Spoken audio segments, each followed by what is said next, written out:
Gladiators are going to be in European competition next season in the BCL qualifiers. Mr. Grant Young, how do you feel?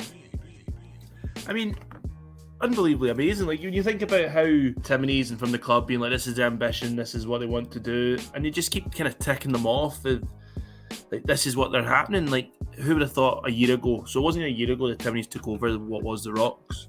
It's almost a year, and you're talking about like a year later to be going into the BCL and looking to have a European campaign. It's just fantastic. Like, put aside how they're going to do and whatnot, it's to be honest, and just touching on what you said there in terms of expectations of teams, I don't think outside of the Lions, and this is my opinion, I don't know if you agree with this, outside the Lions, I don't expect any of the teams to do well per se. It'd be a nice surprise to be rooting for them 100%, but I wouldn't say there's any pressure on teams to succeed, as it were, but I don't think that's any reason not to enter the competition.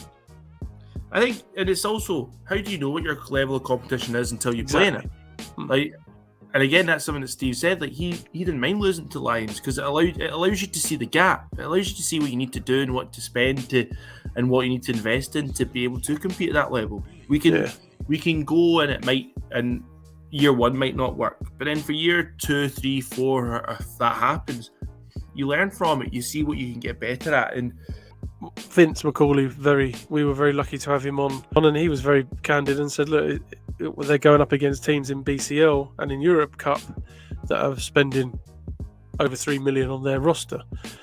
And as much as some people want to say, oh, it's not about the money, it's not always about the money. Unfortunately, it is, like in every sport.